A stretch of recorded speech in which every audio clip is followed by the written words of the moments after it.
ऐसे कवि के बारे में जानकारी प्राप्त करेंगे जिनका नाम ही है रसखान।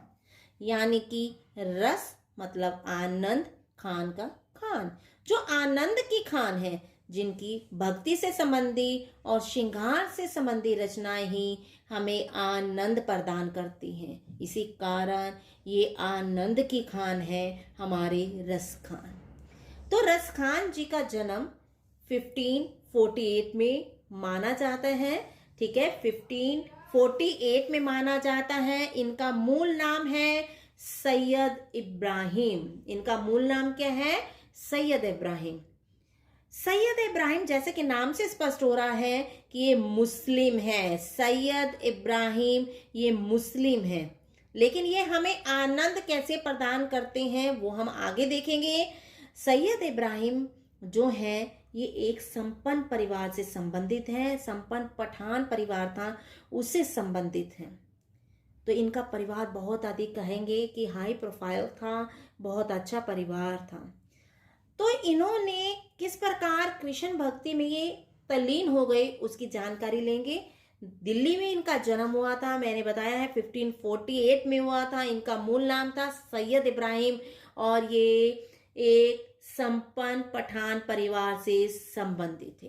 इनका आरंभ में ही कृष्ण के प्रति रुचि उत्पन्न हो गई और ये कृष्ण के प्रति आसक्त हो गए। ये कृष्ण के प्रति ऐसे आसक्त हुए कि इन्होंने ब्रज भूमि में जाकर जो इनके गोस्वामी विट्ठलनाथ जी हैं, उन्होंने उनसे दीक्षा ग्रहण की। उनसे कृष्ण भक्ति की किस प्रकार करनी चाहिए उसकी दीक्षा ग्रहण की और वहीं ब्रज का जो स्थान है वहीं पर रहने लगे। कहाँ पर रहने लगे? ब्रज भूमि में ही रहने लगे। इस रसखान यानी कि जो आनंद की खान है, जिनका नाम क्या मैंने बताया है आपको, सैयद इब्राहिम था। और जब इन्होंने कृष्ण भक्ति आरंभ की, मैंने ये बताया है कि ये आरंभ से ही कृष्ण के प्रति आसक्त थे, लेकिन जब ये इन्होंने कृष्ण की दीक्षा ग्रहण की तो इनका नाम बदल कर रखा गया था रसखान। रसखान। तो इनका रसखान जी जो है, इनकी मृत्यु हुई है 1628 में, 1628 में।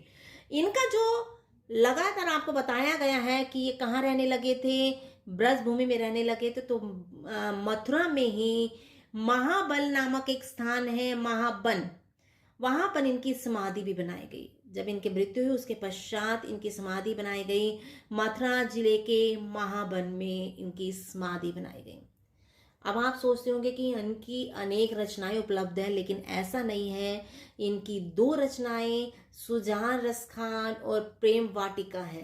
सुजान रसखान और प्रेम वाटिका इनकी रचना उपलब्ध है, जिससे ही इन्होंने क्या किया है? प्रसिद्धि को प्राप्त किया है। इन्होंने सुजान रसखान और प्रेम वाटिका से ही प्रसिद्धि को प्राप्त किया है। और जो इनकी संग्रह यानी कि सुजान रसखान और प्रेम वाटिका है, जो इनकी रचनाओं का संग्रह जो है वो रसखान रचनावली में प्राप्त होता है। कहाँ किस में प्राप्त होता है? रसखान रचनावली में इनकी रचनाओं का संग्रह मिलता है। ये प्रमुख कृष्ण भक्त कवि हैं और इनकी जो रसखान जी है, इनकी अनुरक्ति यानी कि प्रेम ना केवल कृष्ण के प्रति है बल्कि कृष्ण भूमि के प्रति भी इनका अनन्य प्रेम है। सिर्फ कृष्ण से प्रेम नहीं करते बल्कि ये कृष्ण की जो भूमि है उससे भी प्रेम करते हैं। ये कृष्ण के सौंदर्य से भी प्रेम करते हैं। ये ब्रज की महिमा का भी वर्णन करते हैं अपनी रचनाओं में। ये राधा कृष्ण की प्रेम लीलाओं का वर्णन भी करते हैं। ये प्रेम वाटिका में राधा और कृष्ण की प्रेम लीलाओं का वर्णन करते हैं और यहाँ आत्मा और परमात्मा का यानी राधा कृष्ण के माध्यम से आत्मा और परमात्मा का प्रेम लीलाओं का वर्णन करते हैं। ठीक है, ये परमात्मा यानी कि प्रेम, आत्मा और परमात्मा के प्रेम का वर्णन करते हैं। तो राधा कृष्ण के प्रति इन्होंने प्रेम लीलाओं का भी वर्णन किया है, ब्रज की महिमा का भी वर्णन किया है, कृष्ण की रूप माधुरी का भी वर्णन किया है और कृष्ण के अनन्य प्रेम व्यक्त किया अपना। वे अपनी प्रेम की तन्मयता, भाव विहलता, प्रेम की तन्मयता मतलब होता है प्रेम में तल्लीनता। ठीक है, प्रेम में तल्लीनता, भाव विहलता मतलब भावों में इतना अधिक व्याकुल हो जाते हैं और आसक्ति के उल्लास के लिए जितने प्रसिद्ध हैं। आसक्ति मतलब किसी चीज के प्रति आसक्त हो जाना, बहुत अधिक उसमें जोश दिखाना। जैसे कोई पर्सन आपके घर में आता है, उसके प्रति आप उल्लास दिखाते हैं, वैसे ही एक कृष्ण भक्ति के प्रति, कृष्ण की आसक्ति के प्रति बहुत अधिक उल्लास जोश दिखाते हैं। उतने ही अपनी भाषा की मार्मिकता, शब्द चयन तथा व्यंजक शैली के लिए भी प्रसिद्ध हैं। ये अपनी उतने ही अपनी भाषा की मार्मिकता, ये भाषा का जो मर्म है जानते हैं, उसके लिए शब्दों का चयन किस प्रकार करना है, किस प्रकार व्यंजक शैली का प्रयोग करना है, व्यंग्य करना है, और किस प्रकार ब्रज भाषा का प्रयोग करना है, इसका भी भली भांति ये जानते हैं। इसलिए इनका शब्द भंडार कह सकते हैं कि जिसमें जरा भी शब्द भंडार नहीं, यानी कि कहें कि शब्दों की मात्रा सीमित है, ऐसा कुछ भी नहीं है। इनकी भाषा बहुत अधिक सरल सहज है और इन्होंने कहीं पर भी कठिन शब्दों का प्रयोग नहीं किया। इसीलिए हम जब देखते हैं, ये कहते हैं एक स्थान पर, मोर पका सिर ऊपर रखियो, गुंज की माला गले पहरूंगी, ओढ़ी पीताम्बर ले लकुटी बन, गोधन, ठीक है, गोधन ग्वारनी संग फिरूंगी, भाव तो वो ही मेरो रस खानी, सोत्र तेरे का सब स्वांग करूंगी, या मुरली मुरलीधर की अधरान धरी अधरह न धरूंगी।